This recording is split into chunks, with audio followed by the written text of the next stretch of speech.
ఇచ్చారు. ఒక కాలేజీలో స్కూల్లో ఒక పిల్లలకు ఎట్లయితే ఒక టీచర్ గారు ఒక లెక్చరర్ గారిని ఎట్లయితే బోధించాడో చాలా చక్కగా ఎక్స్ప్లెయిన్ చేశారు. మనం కూడా మన వాళ్ళం కూడా అట్లే చాలా చక్కగా ఉండాలని చెప్పేసి మనస్ఫూర్తిగా నేను భావిస్తున్నాను. ఎందుకంటే ఇది ఒక చాలా మంచి ప్రోగ్రాం.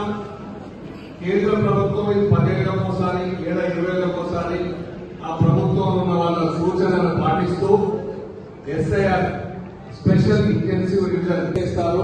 18 ఏళ్ల తర్వాత వచ్చే వాళ్ళకు ఓటర్ నమోదు ప్రక్రియ స్టార్ట్ చేసే ఈ కార్యక్రమం ఖచ్చితంగా జరగాలి, జరిగి తీరుతుంది.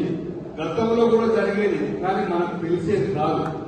వాళ్ళు వచ్చేవాళ్ళు, రాసుకునేవాళ్ళు. కేసీఆర్ గారు, మన నాయకులు కేటీఆర్ గారు అందరూ చెప్పి, మన వర్కింగ్ ప్రెసిడెంట్ గారు చెప్పి ఇవన్నీ ఎందుకు మీటింగ్లు పెట్టిస్తున్నారా అంటే ఈ ఎస్ఐఆర్ మీద. ఎందుకంటే ఒకటే అందరం మీ గ్రూప్ వేరే జెండా, వాళ్ళ గ్రూప్ వేరే జెండా గమనిస్తున్నారా? ఒకటే జెండా కదా మనది. కేసీఆర్ గారు గులాబీ జెండానే ఉంటుంది. ఎవరికి అవకాశం కూడా ఇవ్వడానికి లేదు. కేసీఆర్ గారు ఇక్కడ జరిగే ప్రతి పనిని, ప్రతి మీటింగ్ ని, ప్రతి గ్రామంలో ఏం జరుగుతుంది, ఎవరు ఎక్కడ ఏం చేస్తున్నారు, ఏ ఎమ్మెల్యే గారు ఏం చేస్తున్నారు, ఏ మాజీ ఎమ్మెల్యేలు ఏం చేస్తున్నారు, ఏ కార్యకర్తలు ఎంపీటీసీ జెడ్పీటీసీలు ఏం చేస్తున్నారు రికార్డ్ అవుతుంది. అక్కడ సర్వేలు జరుగుతున్నాయి. ప్రతి దిక్కు నుంచి రిపోర్ట్ పోతుంది. మనం ఎవరికి చెప్పాల్సిన పని లేదు. అందరూ రాక అక్కడ కేసీఆర్ గారు ఫామ్ లో కూర్చొని రాస్తున్నాడు. కూర్చోలేదా? వర్కింగ్ ప్రెసిడెంట్ కేటీఆర్ గారు కూర్చోలే ఉంటిగా ఆడు పైన చేస్తారు సర్వేలు చూసుకొని.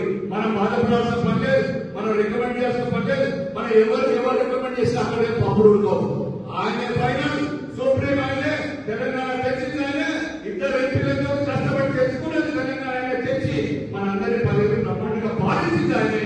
ఖచ్చితంగా తెలంగాణ దిక్కు సూర్యచంద్రుడు ఉన్నది. రేవంత్ రెడ్డి గారు చెప్పినట్టు కేసీఆర్ గారి ఆనవాళ్ళు తుడి చేయడానికి నీకు దమ్మే శక్తి సరిపోతుంది. నువ్వు చేసే పని ఏం చేస్తున్నావు? పోలీసులు నమ్ముకొని మా వాళ్ళందరి మీద కేసులు పెట్టిస్తున్నావు, ఇబ్బంది పెట్టే ప్రయత్నం చేస్తున్నావు. ఇంకొక 6 నెలలు పెట్టావు. వచ్చే సంవత్సరం మీ అధికారులు వినరు, మీ పోలీసులు వినరు, మీ మంత్రాలు కూడా తిరగలేదు. మీరు ఇచ్చే హామీ లేదు. ఇక్కడ ఏ మంత్రి కూడా తిరగడానికి కూడా వీళ్ళకుండా చేస్తారు ప్రజలు. ఖచ్చితంగా ఖమ్మం జిల్లాలో అద్భుతమైన రిజల్ట్ రాబోతుంది. దీన్ని మనం కష్టపడ్డాం. No groups in Wyra constituency. అందరం ఒకటే కష్టపడ్డాం, పని చేస్తున్నాం.